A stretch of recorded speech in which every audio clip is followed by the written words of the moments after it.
السلام علیکم ریحان ټیکنیکل چینل ته اخر غلا زم ریحان تاسو ګورئ ټیکنیکل ریحان چینل ملګرو یو ځل بیا یو خوندور ویډیو سره چې د واتساپ نیو اپډیټ په اړه کې چې نوې اپډیټ کې څه راغلي دي ملګرو راځو وخت نه ځای کوم سیدا واتساپ ته را بشي واتساپ به اوپن کړئ واتساپ به را خلاص کړئ که تر اوسه پورې تاسو واتساپ نوې اپډیټ کړئ هم د اوس لاړ شئ پلی سټور ته پلی سټور کې تاسو واتساپ ولیکئ او واتساپ اپډیټ کړئ نوې او تازه ښایسته معلومات ورته راغلي دي راځو واتساپ اوپن کوو کله چې واتساپ اوپن کوو نو کله چې واتساپ خلاص کړو تاسو بیا راشئ یو ګروپ را خلاص کړئ نوې خوندورې طریقې د واتساپ په نیو اپډیټ کې تاسو کله راغلی د یوه ګروپ ته داسې کې تاسو ته لیکلي دي چې اډ لیست داسې کې تاسو د ګروپ څخه یو لیست جوړولی شئ بل چا ګروپ څخه یو لیست جوړولی شئ یو مهمه موضوع وي ګروپ کې تاسو نشرات نشئ کولی له هغې څخه یو لیست را جوړولی شئ او دغه لیست بیا تاسو کوم ځای کې کتلی شئ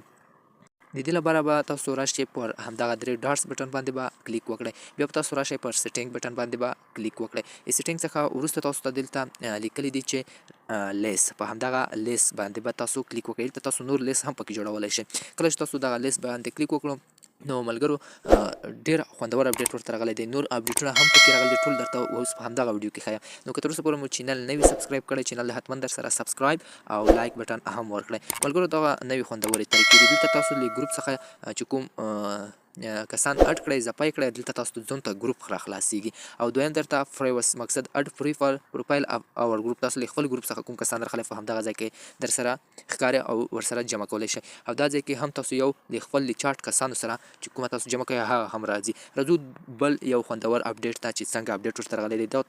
دغه ته باید تاسو حتما پام وي ملګرو یو څو نور خوندور اپډیټ تر ټول درته په همدغه ویډیو کې تشریح کوم تاسو ویډیو سکیپ کوئ ما مخکې ویډیو را سره وګورئ دلته تاسو لیکلی چې اپ اپډیټ مقصد اپ معنا د واتساپ اپډیټس اپ د یو اپلیکیشن ته لیکه واتساپ تاسو دلته ښایي چې تاسو دغه یو اپډیټ واتساپ چې ډاونلوډ اف اپډیټ مقصد تاسو په هر وخت چې دغه ان وي یا کوم اپډیټ ورته راځي واتساپ دغه د په اتوماتیک ډول خپله را اپډیټ شي تاسو ته ویل دي چې الاو اپډیټ اور ان نیټورک کله چې نیټ ورسره کنیکټ کېږي چې واتساپ ته کوم نوي معلومات راځي اتوماتیک ډول په خپله ورته راځي که غواړئ چې زموږ ام بی مصرف نشي واتساپ ته خپل اپډیټ را نشي نو دغه به تاسو ان کړئ ټرن ان او دا به ورسره ان کړئ چې مقصد مونږ چې نیټ که خلاص که نه خلاص نو دا د مونږ سره واتساپ نه اپډیټ کېږي خو ښه طریقه دا ده چې ډاونلوډ شي ځکه چې واتساپ خو چې مونږ ډېر کاروو نو باید چې نوي اپډیټ ورته راځي اتوماتیک ډول ډاونلوډ شي نو په همدغه ځای کې یوه بله خوندوره اپډیټ ورته راغلی دی چې کوم کسان مونږ غواړو چې مونږ سره واتساپونه نه دي خلاص کړي هغه کوم کسان دغه پر همدغه ځای کې ښکاري انوایټ اف فرینډ هغه انوایټ کسان په همدغه ځای کې درته ښکاري نو یو بل خوندور اخري خوندور اپډیټ ته چې هغه کوم خوندور اپډیټ دی را بشئ تاسو هغه ته چې تاسو سټیټس ته راغلی یعنې اپډیټ سټیټس ته تاسو راغلی دلته تاسو یوه سټوري کوئ که نه دغه خو ډېر کسان له فیسبوک سره کنیکټ کړي وي فیسبوک سره وصل خو فیسبوک سره یې مه وصل کوئ زه مقصد سمپل راځم دلته یو عکس اپلوډ کوم کله چې یو عکس راواخیستو بیا د عکس نه پورته نشان ته کلیک وکړئ دلته تاسو رنګ ورته بدلولی شئ یعنې تازه کولی شئ کله چې دغه یو عکس انتخاب کړو تاسو ته دلته دغه یو بټن درکوي دغه یو بټن دا بټن د څه لپاره دی ملګرو دغه هغه بټن دی چې تاسو غواړئ دغه کوم کسان چې تاسو ځانګړي ملګري دي یو ته دغه سټیټس شیر کړئ یعنې ورته ولیږئ زه راځم پر همدغه کلیک کوم نو ملګرو ماته دغه صفحه را خلاصه کړه زه دلته غواړم چې یو څو کسان انتخاب کړم ملګرو زه سمپل راځم یو دوه ملګري انتخابوم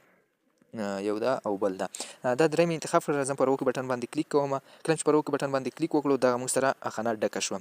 بیا تاسو راشئ په دغه سټوري به وکړئ کله چې سټوري وکړه نو سټوري به اپلوډ شي سټوري اپلوډ شو دلته تاسو ته وایي چې فیسبوک که تاسو کلیک کړ نو تاسو سټوري به اتوماتیک ډول فیسبوک سره هم وصل شي او فیسبوک کې به هم جوړ شي نو فیسبوک سره یې مه وصل کوئ او سمپل زه اوس راځم همدغه ځای ته کله چې هغه کسان ما اډ کړه یو ته په اتوماتیک ډول دغه سټیټس ډایرکټ شوی دی مقصد زه سمپل راځم همدغه ځای ته تاسو دغه کتلی شئ چې دغه سټیټس ورته اتوماتیک ډول لیږل شوی دی تاسو داسې کتلی شئ په اتوماتیک ډول ورته لیږل شوی دی کله چې دی راشي پر همدغه سټیټس باندې کلیک وکړي په همدغه سټیټس باندې دلته به سټوري اوپن شي که تاسو دغه سټیټس د څه لپاره و دغه د سټیټس کې دغه اپډیټ چې موږ دا ورته ولګو که چیرې تاسو سټوري چیرته نه کسي تاسو ورته په دغه کس نشاني کړئ او په دا ډول یې ور ولګئ کله چې کلیک پر وکړئ اتوماتیک ډول به تاسو سټوري وګورئ نو دغه و واتساپ کې نوي خوندورې طریقې که چیرې نوي خوندورې نورې طریقې ورته راتلې زه درته په اتوماتیک ډول یوټیوب ته اپلوډ کوم که تر اوسه مو چینل نه یې سبسکرایب کړی چینل درسره لایک او یوټیوب چینل درسره سبسکرایب کړئ مننه